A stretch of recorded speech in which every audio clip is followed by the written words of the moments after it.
Yes sir. అయితే మీ గురించి చెప్పాలంటే 'రాజేంద్ర ప్రసాద్' గారంటే కామెడీకి ఇంకా చెప్పక్కర్లా. మీరు ఒకసారి మీరు చేసిన సినిమా ఒకసారి కాదు 10 సార్లు చూసినా మాకు ఆ నవ్వు అనేది మళ్ళీ రిఫ్రెషింగ్ అనేది అవుతూనే ఉంటది. బట్ వీటితో పాటు మీరు కన్నీళ్లు పెట్టించే సినిమాలు కూడా తీశారు. ఒక ఆలోచన రేకెత్తించే సినిమాలు కూడా చేశారు ఇంతకుముందు మీరు. చేస్తూ ఉన్నారు. అలాంటి కోవకు చెందిందే ఈ 'కృష్ణారామ' గదా! సో బోత్ 2 కలిపి అని చెప్పాలి. 2 కలిపి అని నువ్వు చెప్పొచ్చు. చాలా సరదాగానే చిన్న హార్ట్ టచ్ అవుతుంది. Yes sir. అలాంటి సబ్జెక్ట్ ఇది. 2 కలిపి ఉన్నాయని నేను చెప్పగలను. యెస్. యెస్. అయితే ఇది ఒక న్యూ ఏజ్ లవ్ స్టోరీ అని చెప్తున్నారు యాక్చువల్‌గా డైరెక్టర్ గారు కూడా అడిగితే. అంటే ఒక 50 ఇయర్స్ ఆఫ్ ఒక వివాహ జీవితం అనే దాంట్లో ఉన్న కపుల్ కరెక్ట్. తర్వాత సోషల్ మీడియా వైజ్ అదే మీకు ఇప్పుడన్నా న్యూ ఏజ్ అన్నాం కదా! న్యూ ఏజ్‌కి ఎలా టర్న్ అయ్యారన్నారు అంటే కదా! న్యూ జనరేషన్‌ని తెలుసుకోవడానికి ట్రై చేసి వాళ్ళు దొరికారు ఇక్కడ. యెస్. సార్ అయితే ఇప్పుడు దీంట్లో ఉన్న మెయిన్ కోర్ పాయింట్ మనం మాట్లాడుకుంటే ఏంటంటే, అంటే సోషల్ మీడియా ఏ విధంగా ప్రభావితం చేస్తుంది? ఎగ్జాక్ట్‌లీ. ఒక తల్లి పిల్లని కావచ్చు, లేదంటే ఒక భార్యాభర్తలను కావచ్చు, ఎవరినైనా కూడా కరెక్ట్. అనేది చేశారు. ఫ్రెండ్స్ కావచ్చు, ఫ్రెండ్స్ కావచ్చు ఎవరైనా.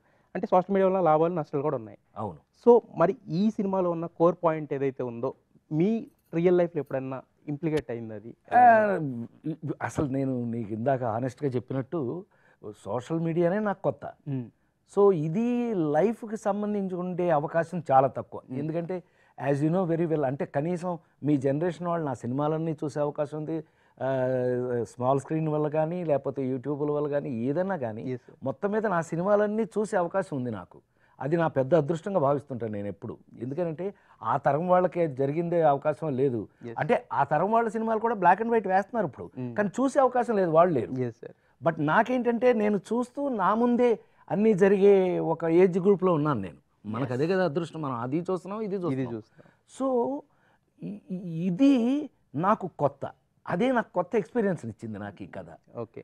రాజుగారు రాజమాదిరాజు గారు రాసి నాకు కథ చెప్పినప్పుడు, ఆయన యాక్టర్ కూడా నాతో యాక్ట్ చేసి, మేము అన్ని మంచి సినిమాలో యాక్ట్ చేసేటప్పుడు, ఆయన బామ్మర్దిగా యాక్ట్ చేసేటప్పుడు కథ చెప్పారు. కొత్తగా ఉంది ఏమండి ఇదన్నీ నాకు తెలియదు, మీకు ఎందుకంటే మేము చెప్తాం కదా అనేది.